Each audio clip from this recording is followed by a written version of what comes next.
，12年前要不是你欺骗我们根本不会分开。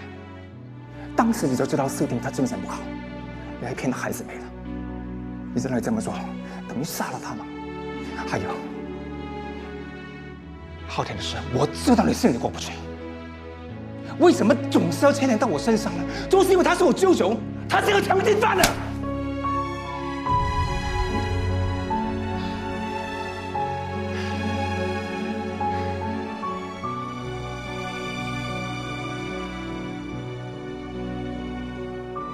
小瑞，你不应该这么说话。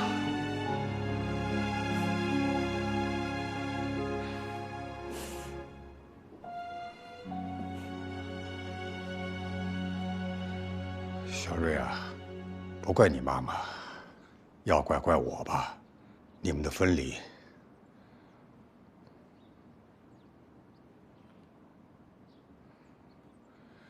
是我造成的。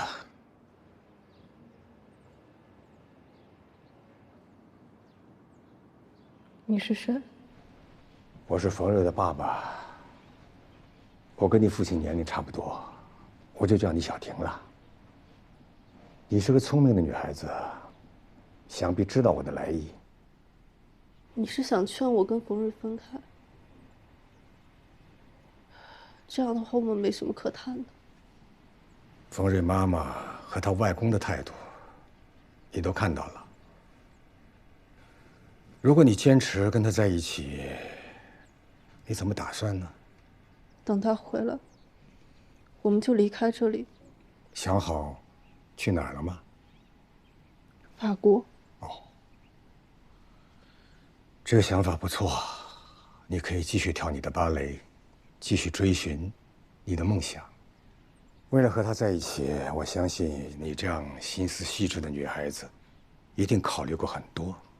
也会有些心结，所以我今天来啊，就是想跟你说说我的一些经历。我年轻的时候啊，也面对过选择。在认识他妈妈之前，我有过一个女朋友，我们相处了5年，感情很深。正要谈婚论嫁了，突然之间，有2个选择放到了我的面前。一个是跟我的女友结婚，咬牙过一种清贫的生活；另一个选择就是做高家的女婿。那个时候，她妈妈是全县城最有钱人的独生女，她年轻，相貌也不差，很多人喜欢她，可她偏偏就垂青于我。周围的人都说我是中了头奖了。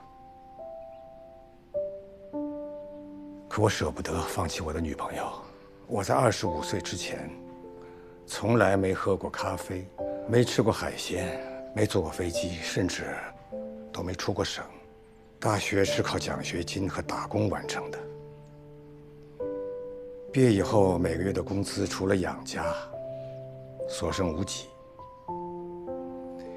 跟家人的交流也大多是围绕着钱进行的。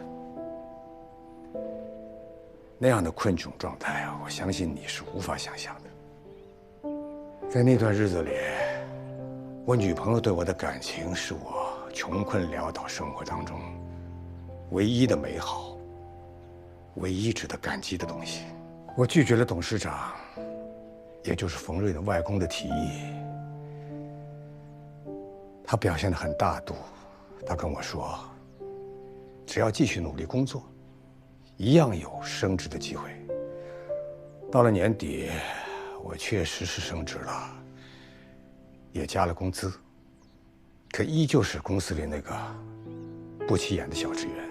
我的那点工资，勉强的养家活口。接下来发生的事，你大概能猜到了。所以你选择放弃你的女朋友，放弃你生活中唯一的美好。主动放弃的那个人是我的女朋友。她跟我说，可以接受跟我一起过清贫的日子，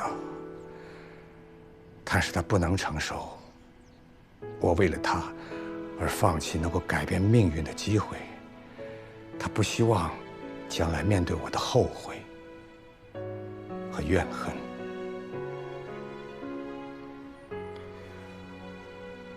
我要永远感激我女朋友做出的决定。感情这个东西根本经不起消磨，特别是一旦有太多的外在因素介入，就更不可能维持当初的那种单纯状态。总得有一个人先放手。为了你们两个将来考虑，我希望先放手的那个人是你。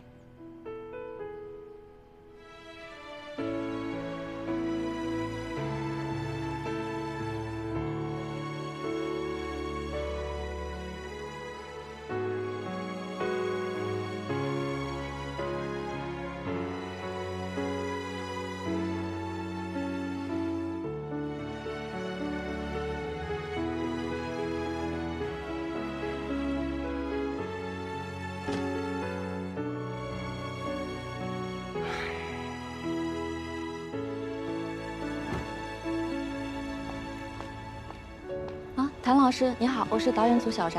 哎，你好，这边请。好。一会儿我先带你去化妆间化个妆，然后有2套衣服，你试一下，看你哪套。我就穿这套就行。行。小慧，这件事儿啊，冯明一直没让我跟你说，就怕你会产生什么情绪。这些年，他一直为这个家默默付出。他知道你想要什么，也知道你不想要什么，一直为你着想。可你的选择看不到。小瑞也不容易，经历这么多，兜兜转转的还是回到了这儿，说明他是真心喜欢这个姑娘。这2天我一直在想，因为昊天的事儿，对小瑞和乐乐产生这么大的影响。是不是因为咱们当初做的决定有点自私啊？爸，我就是见不得那个女的。我一看到她跟小瑞在一起，我就会情不自禁地想到昊天。我受不了对昊天的感情，只有我自己知道。无论他做什么，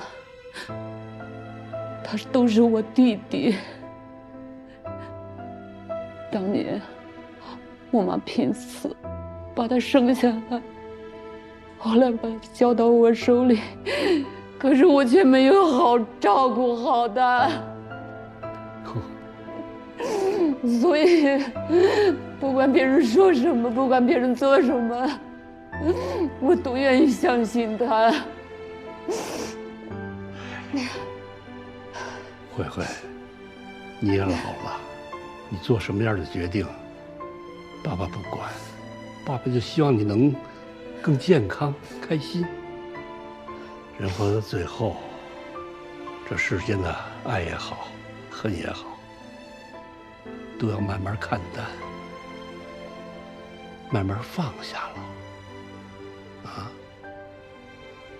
这世界能忘掉的事，早就忘掉了；忘不了的，那永远都忘不掉。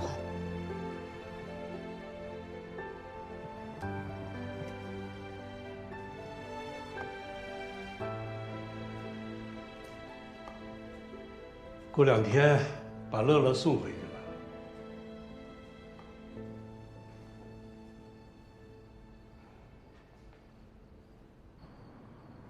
我一直以为，在这个家里，老爸你是最了解我的。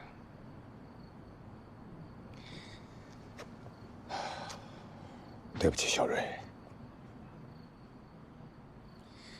你知道，那个时候情况很复杂。昊天的事给高家带来很大的动荡。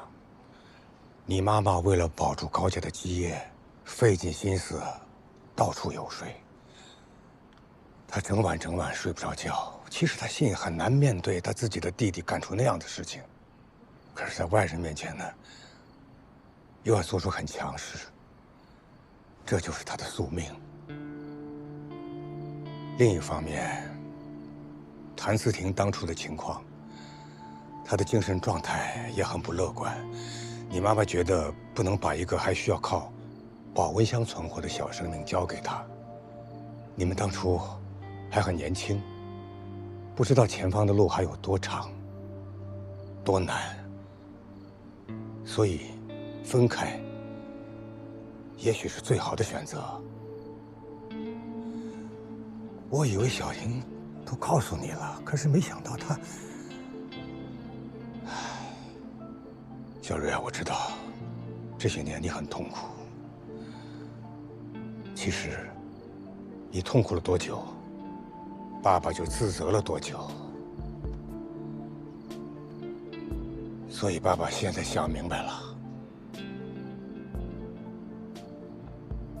只要你幸福，只要乐乐开心，你想跟小婷结婚去法国，无论你们怎么选择，我都支持你们，也算是弥补我12年前的过错。爸爸，祝福你们，祝你们幸福。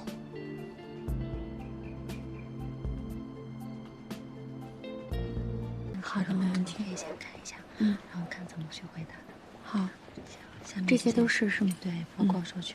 小白，我们的机位好了，你看需要什么样的画面？等一下，唐老师，我先过去一下。好。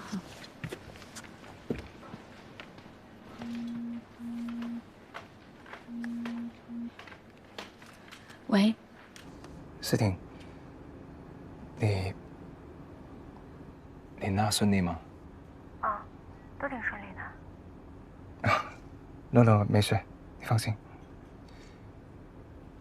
你节目还要录多久？大概2、3个小时应该结束了。好，好好表现。好，我挂了。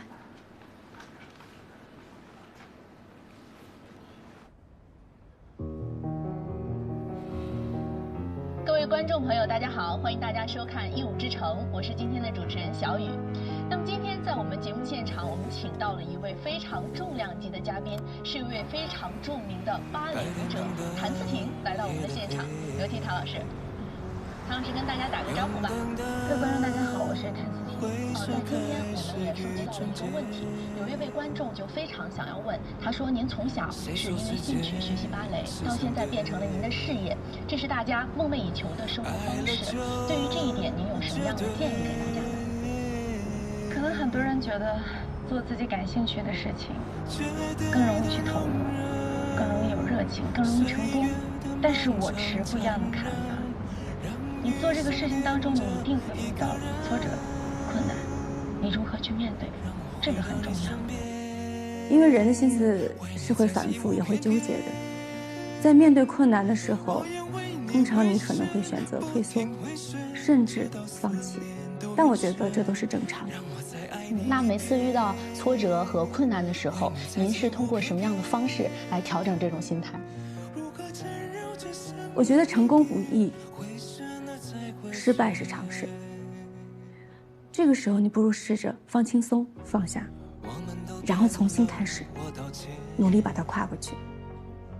这个时候，你会发现你收获非常强的成就感，你会带着更大的冲劲，继续完成你的梦想。谢谢，非常好的、非常宝贵的经验分享到给我们。我也是听说您在上一次演出结束之后就选择了退役，那在这儿想问一下，是有什么特殊的原因吗？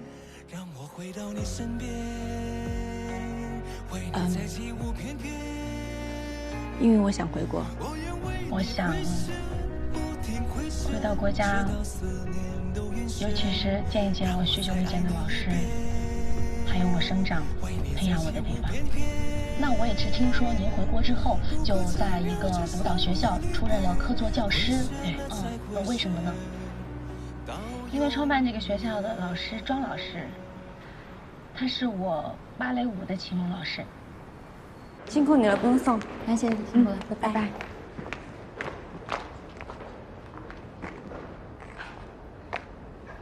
你怎么来了？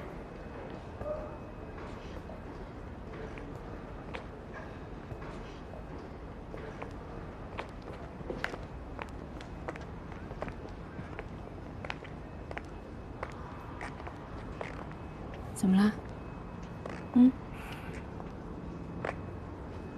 怎么了？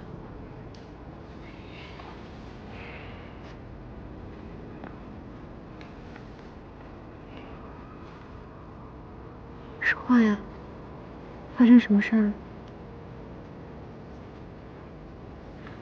你把事情都告诉乐乐了？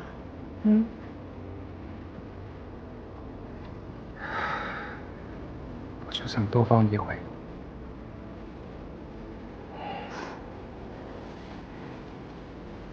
干嘛呀？这是外面。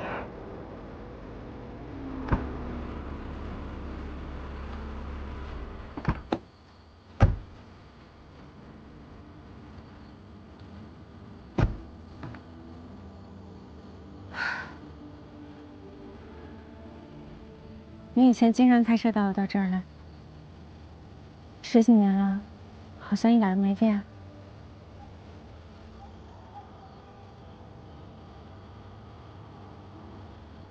当初你的离开，是为了成全我。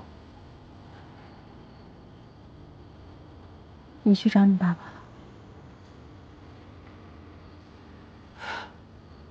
我没有你说那么伟大。那个时候出了那些事之后，其实我心里很难过，也很煎熬，不知道该怎么办。所以我就想，应该把决定权留给你。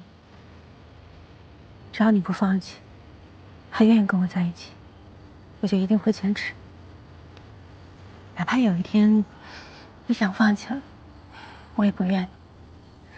可是后来你爸爸来找我，我觉得他说的有道理，他是为你好。我可以为了我们感情放弃我所有，但我没有权利让你那么做。我怕你跟我在一起是为了怜悯我，我怕你跟我在一起有一天会不高兴不快。我最怕的是你有一天会后悔。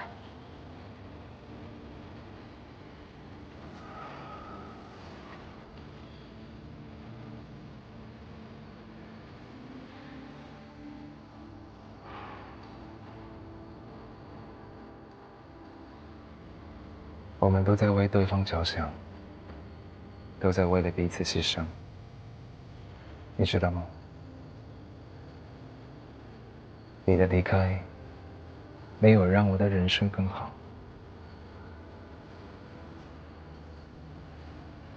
和你在一起的日子，才是我经历过最真实的人生。我现在知道了，所以以后不管发生任何事情，我都不会离开你。不许哭，你不许哭。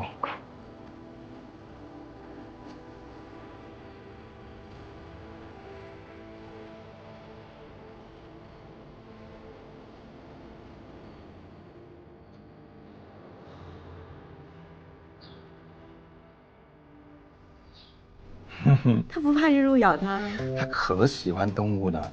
那天到那边，我记得，哇，很热很热。他是一到那边就好像跟他们很熟呢。他还跟我说他是大哥，他们已经结拜了，结拜3兄弟。他跟羊驼和骆姐们。是鹿是2个，然后大哥。羊驼。他是2个，他是大哥。哦，他是大哥。他是大哥，这是小弟，可喜欢了呢。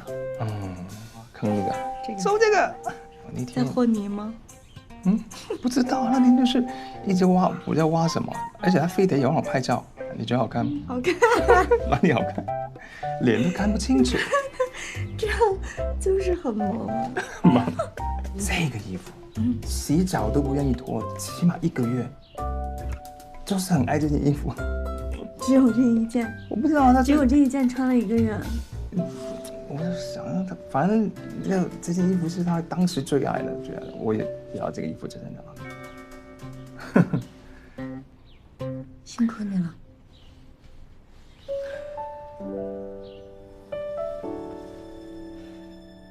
这些年，你把他养得这么好，我觉得我亏欠你们太多了。以后我一定会加倍的对你们好，把这些年的缺失都弥补回来。我真的现在特别着急，我想了解他成长到现在所有的点点滴滴。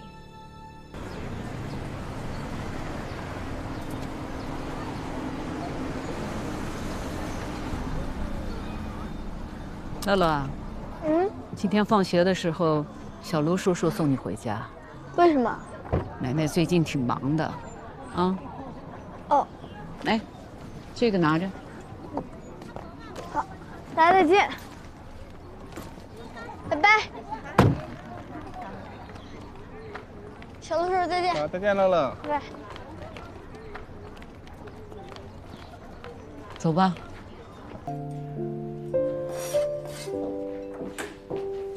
我来帮你吗？行，那你剥豆子。是谁？乐乐。啊？乐乐，回来。谭老师。乐乐，你不是在奶奶家吗？我们还以为你一直待在奶奶家呢。你们是在谈恋爱吗？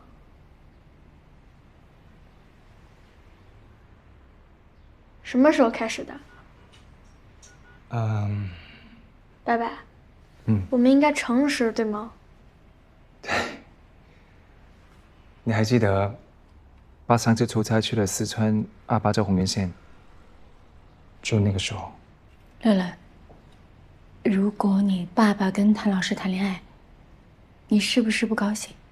其实他谈不谈恋爱跟我没有关系，只是谭老师，你为什么不告诉我？我没有想不告诉你。我对你毫无保留，我把什么都跟你说了，但是你为什么要一直隐瞒着我？他那电话里的声音就是我爸的，对吧？但是你跟我说那是你同事的。对不起，是我骗了你。如果不是我自己发现的话，你们还打算隐瞒到我什么时候？谭老师，我把你当我最好的朋友，但是你只把我当一个小孩，是吗？我和谭老师一直想要告诉你的，只是我们想找一个好一点的时机而已。谭老师，你是一直很了解我的，或者说，你之前就是故意接近我，和我做好朋友，就是为了我爸，对吧？冯乐炫，我们从头到尾都没想过要欺骗你，是问题有点复杂，没告诉你是有原因的。你记不记得爸给过你一张？乐乐，这件事情是谭老师不好，我不应该对你有隐瞒，我给你道个歉。但是你刚才说，我接近你是因为你爸爸，我可以发誓，绝对不是。希望你能相信我。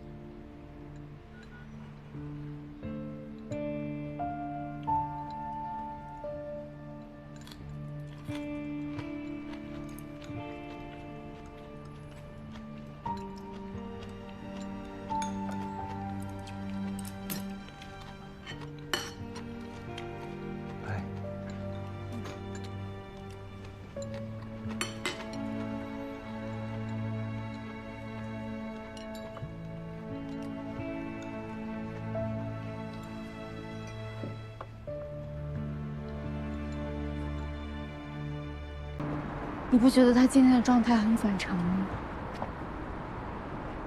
他的态度跟我之前预想的不太一样。你是说他突然问我们是不是谈恋爱？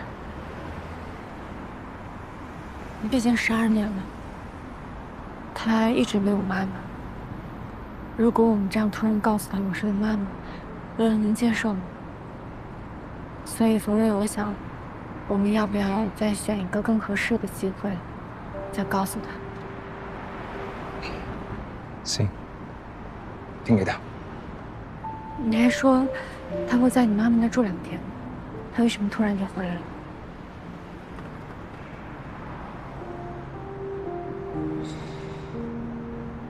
算了，快上去吧，乐乐自己在家呢。啊，我走了。行，那，你路上小心。嗯，到家告诉我。好。快上去吧。现在就到。走吧，师傅。可以了，师傅。走吧。走吧，师傅。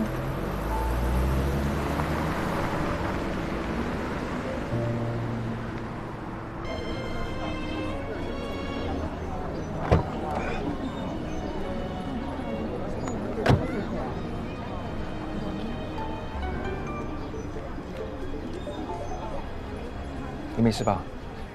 我能有什么事儿？我打电话给你不接。佩妍来找我了。他说什么呢？说了你很多坏话。跟你开玩笑呢。他想知道为什么，我就把一切都告诉他了。我觉得他有权利知道这一切。挂了，拜拜。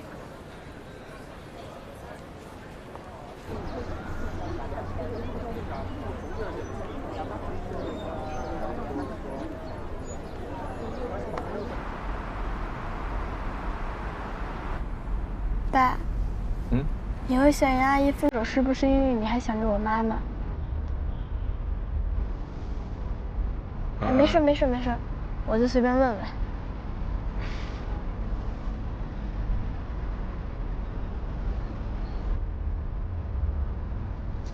乐乐，你想出去玩吗？想，去哪儿？国外。跟谁？当然是跟我啊。就我们俩。不想。想，去哪个国家？法国，怎么样？法国？我们2个大男人去法国？不过也无所谓了，只要是玩，去哪儿都一样。要去多久？你想去多久？当然是越久越好。不过奶奶说让我最近收收心。那也是，你得好好表现哦。没说。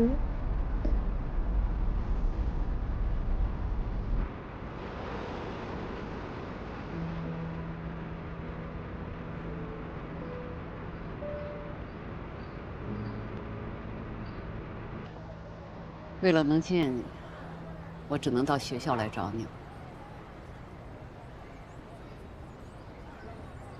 我也不是故意不接你电话的，我只是不知道该说些什么。我也没想到事情能这样。对不起，小叶。阿姨，您没必要跟我道歉。感情的事儿本来就很难说清。你是一个好女孩，对乐乐也好，我都看在眼里。当知道你们能在一起，真为你们高兴。你们岁数也不小了，希望你们能尽快的成家。谭思婷把事情都告诉我。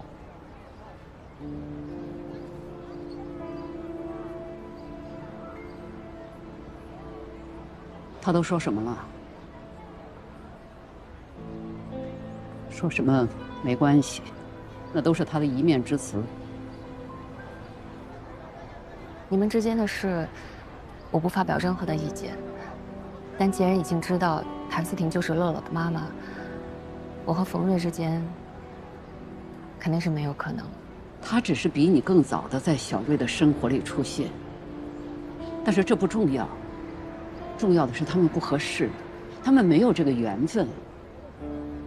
我一直都觉得，小瑞他好像活在一层壳下面，我也一直很努力的想要打开它，但只可惜，最终也没能走进去。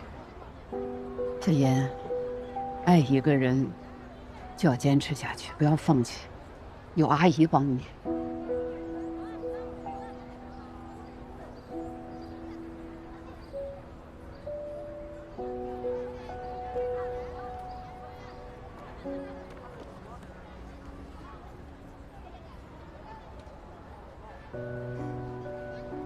这个项链我最近一直都戴在身边，想找个合适的机会还给您。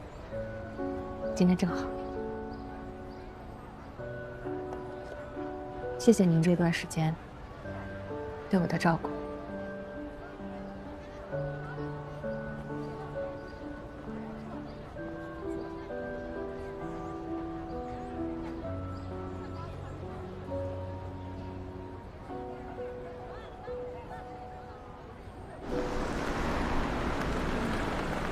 OK， 好了，到了。什么时候好？洪总，小乐，来给我吧。爸爸，你不回家吗我还有点事，等事情办完了，我马上回来。 ？OK。好，你先跟小罗上去。好，拜拜。哎。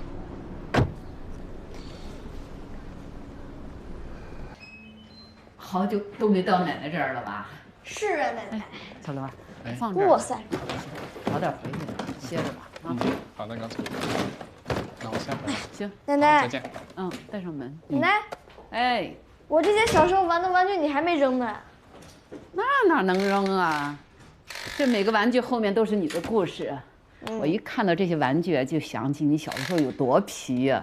奶奶，我妈是个什么样的人呀？你怎么提到她了？没有，我就是觉着我爸有的时候太闷了，直男一个，啥也不懂。我还是像我妈，充满活力、敢于追梦的少年，对吧，奶奶？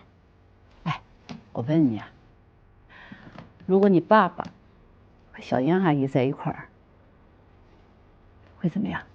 你高兴不高兴？我那是相当高兴呀，我连外卖都不用吃了。就是啊，你看小燕阿姨哈，端庄大方，没错，漂亮，还会做饭，是吧？有的亲妈也不会这样吧？对。所以咱们俩一定要联合起来，让你爸脱单。对。奶奶就是太惯着乐乐了。隔辈亲嘛，老人对孩子也能理解。不过乐乐真的是长大了，不会拿咱们俩开玩笑了。现在的小孩子什么都懂。那你觉得乐乐心理年龄有多大呀？相比同龄的小朋友，应该成熟一些吧。我有时候跟他聊天的时候，都有一种错觉，我觉得就好像是在跟一个大人交流一样，就是太懂事了。所以我跟他沟通没有障碍。但懂事的让人心疼，你不觉得吗？男孩子嘛，早熟一点没什么的，这样反而对他来讲是好事。可孩子就得有点孩子的样子呀。要是乐乐是我的孩子的话，我是不希望他像现在这么懂事的。我希望他可以去犯错，去任性，去撒娇。人嘛，总有一天会长大的。但是童年一去就再也回不来了。你说的有道理。你也是个好学生啊，可以快速的接纳老师的正确想法。是应该让他保持童心，不必这么强大。其实你也一样。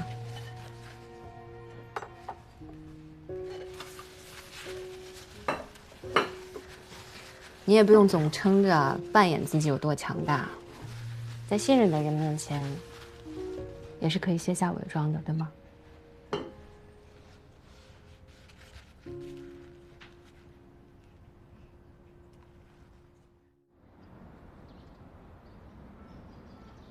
来吧，各位老师，这位就是我们新来的客座老师谭思婷，想必大家都认出来了吧？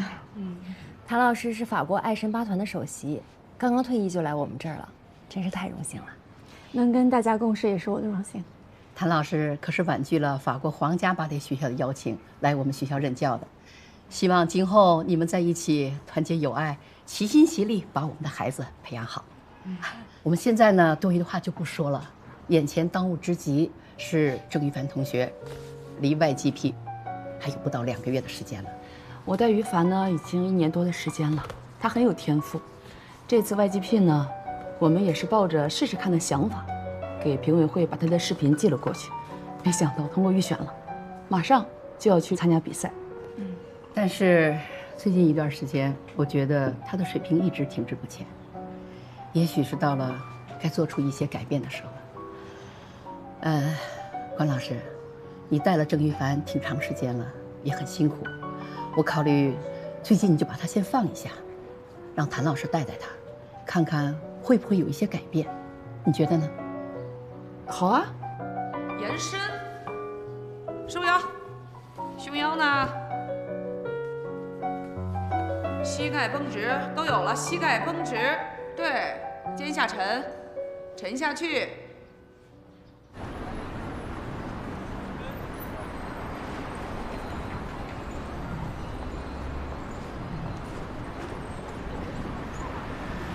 来，要2份一加奶的一口心。好嘞，稍等。姐姐，我今天要2份。好嘞，稍等哦。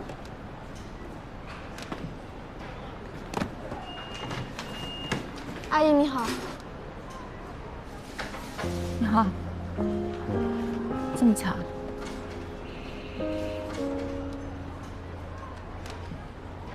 还记得这家店吗？我只知道这家店。味道还是和以前一样吧？是啊，都没变。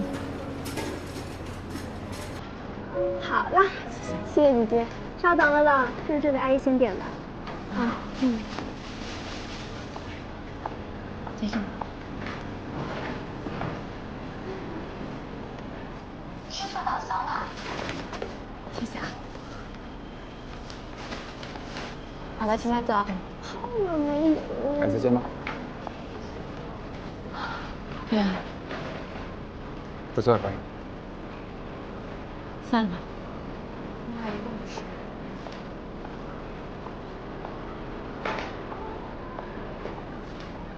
快尝尝这个。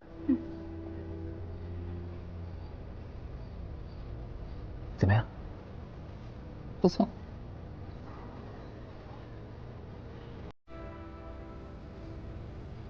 你说我可太惨了，我这么喜欢吃甜食的人，居然不能吃奶制品。不过还好有你，你怎么找到这家店的？我可是跑遍了大半个成都才找到这家店。我之前有听说过有人吃甜品不能加糖，我还真第一次听说有人吃甜品不能加奶的。你要是爱吃的话，以后我们经常来。对了，看在我这么努力的份上，我就没有什么小奖励。你吃一口。就这个啊？不够，再过来。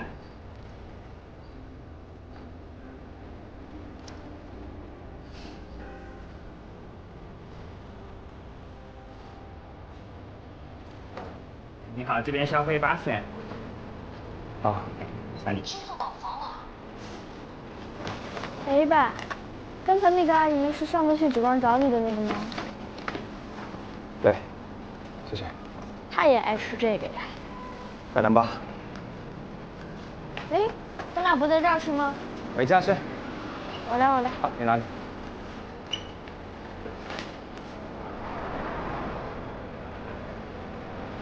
庄老师让我带你了解一下，这个中心在这一带还挺有资历的。咱们开设的是4到16岁孩子的艺术课程，主要呢有乐器和芭蕾。咱们学校上学期在这面也开了培训班了。一呢是面向社会普及芭蕾，其次看看有没有什么好的苗子可以提前吸收过来。走，再看看。还有钢琴班是吗？对啊，我们这边钢琴课也很好，老师们都很优秀。要加强一下练习了，马上要考级了，回去1个小时是基本的啊，一定要加强这样的话，不然的话考级是考不过的。哎，冯乐轩，马凯博，你曲子练得咋样？还行吧。好了好了，时间到了，咱们上课了。啊，拜拜，我进去了啊，拜拜。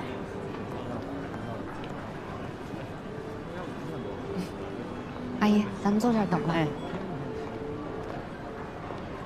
这老师是哪儿毕业的？哦，严老师，他也是特别优秀的老师。最近乐乐汇报演出的曲目，就他主要来指导。哎，你好。不知道你还记不记得我？我叫温佩妍，上次啊，记得。我叫谭思婷。阿姨。正好，我也给您介绍一下，这位是小瑞的朋友，这位是小瑞的妈妈，不知道之前你们俩见过没有？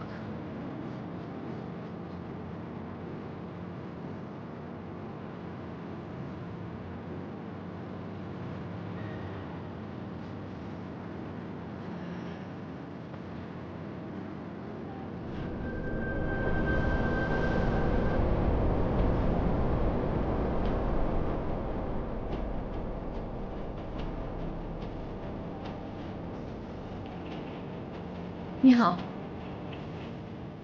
你好。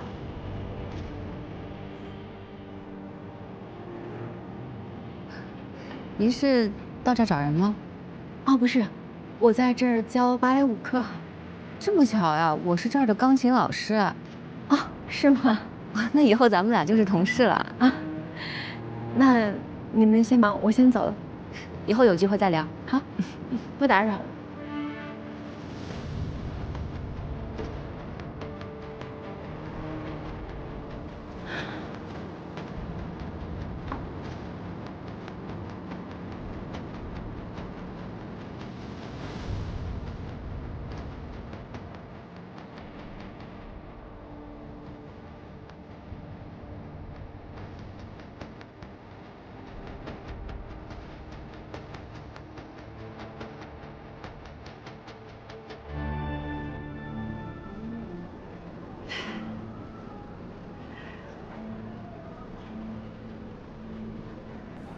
小瑞那个朋友，你们是怎么认识的？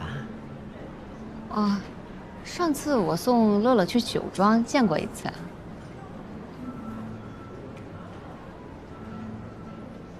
你们在一起都聊些什么？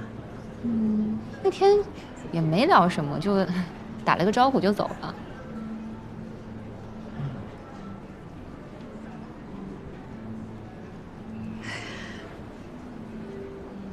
小瑞对你怎么样？你们现在……我觉得他好像比之前柔软了一些，至少没有之前那么客气了。那就好。哎，妈，回来了，都来了。爸，你回来啦！哎，你看柠檬鱼，小杨阿姨的绝活。你今天又有口福了。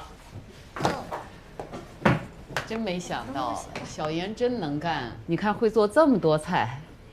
一直都说想好好给阿姨做顿饭呢，今天终于是有机会了，就是不知道啊合不合您的胃口。合胃口，合胃口。这鸡汤可以啊。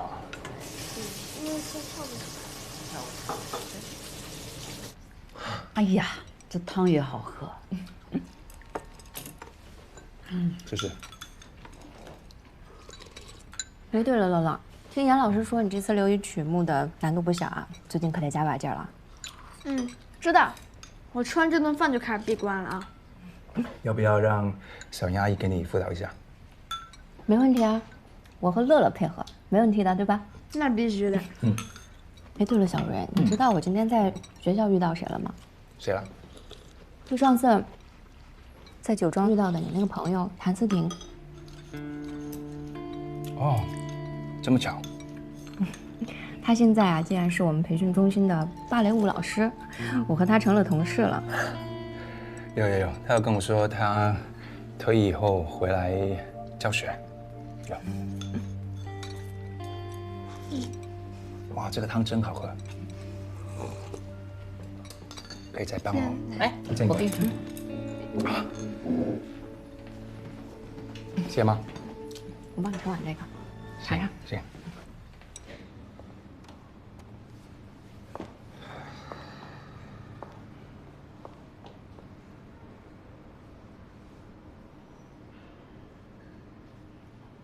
你跟他见面了？谁？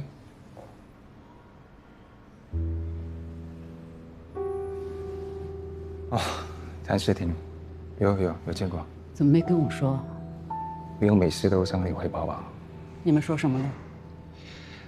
只是普通问候寒暄。没有再联系吗？见个面，没有留下任何联系方式。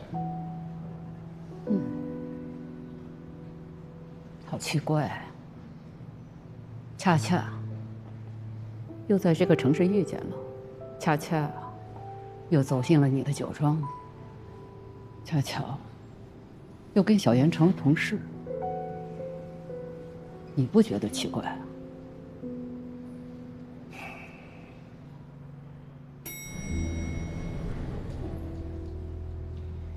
他要怎么做跟我没有关系。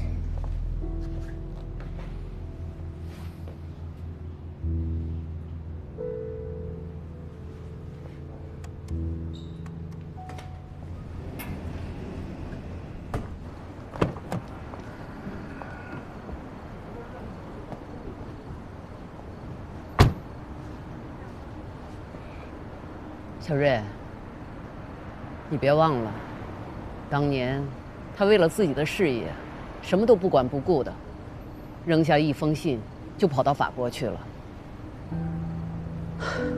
乐乐，当时只有这么小啊，你妈累死累活的，公司的事情都不管了，帮着你带孩子。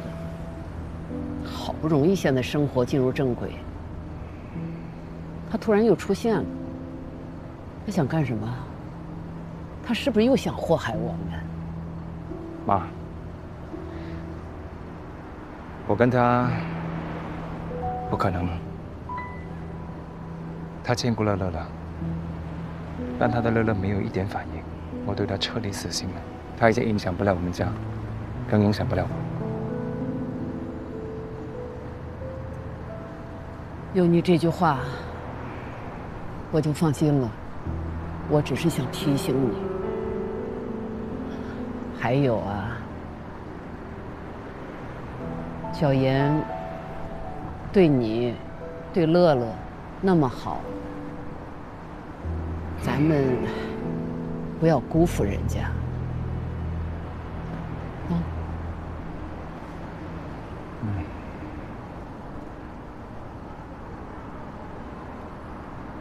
回去吧。